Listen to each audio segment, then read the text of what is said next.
সিরাজগঞ্জের হাটিকুমরুল গোলচত্বরে এভাবেই মাদকদ্রব্য নিয়ন্ত্রক কর্মকর্তাদের পোশাক পরে যানবাহনে তল্লাশি করেন সিরাজগঞ্জ মাদকদ্রব্য নিয়ন্ত্রণ অধিদপ্তরের সোর্সরা। দীর্ঘদিন ধরে সোর্স সাজিয়ে নানা অনিয়ম ও অনৈতিক কর্মকাণ্ড করে যাচ্ছেন সিরাজগঞ্জ মাদকদ্রব্য নিয়ন্ত্রণ অধিদপ্তরের কর্মকর্তারা। অভিযোগ আছে, চেকপোস্ট বসিয়ে সংস্থাটির কর্মচারীরা এক বাসযাত্রীর স্বর্ণের বার ছিনিয়ে নিয়েছেন। ঘটনা জানাজানি হলে দুদিন পর সেগুলো ফেরতও দিয়েছেন।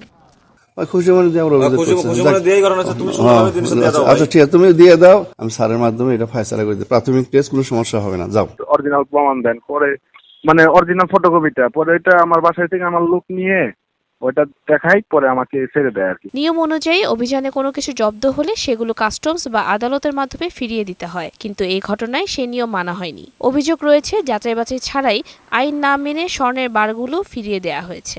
ঘটনাটির জন্য সংস্থাটির কর্মচারীর বিরুদ্ধে বিভাগীয় মামলা হয়েছে, তবে কোনো প্রকার তদন্ত ছাড়াই তাদের বিরুদ্ধে বিভাগীয় ব্যবস্থা নেওয়া হয়েছে বলে জানান ভুক্তভোগীরা। অনাকাঙ্ক্ষিত ঘটনা আমি যদি ঘটাই তার জন্য আমি দায়ী, আমি যদি না ঘটাই তা আমি দায়ী হয় কেন?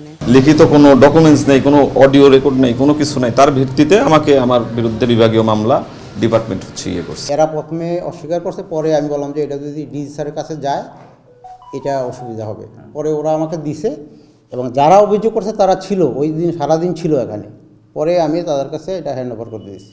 কাস্টম ও ম্যাজিস্ট্রেটের মাধ্যম ছাড়া জব্দ স্বর্ণ দেওয়ার বিধান নেই বলে জানালেন এই পাবলিক প্রসিকিউটর। প্রশ্নই ওঠে না যে উনি এগুলি ডিস্ট্রয় করতে পারে বা স্বর্ণ নিতে পারেন বা ভাগ করতে পারেন বা অন্য কোনো জায়গায় এটা পাসেই করতে পারেন। সেটা আইনগত বহু নিদর্শন আছে, তাকে শাস্তি হওয়ার বিধান আছে। এই বিষয়ে তদন্তের মাধ্যমে ব্যবস্থা নেওয়া হবে বলে জানালেন এই বিভাগীয় কর্মকর্তা। এটাকে আমরা আমাদের ঊর্ধ্বতন কর্তৃপক্ষের কাছে জানিয়ে দিয়েছি। আমরা পরবর্তী ব্যবস্থার জন্য আমরা অপেক্ষা করছি।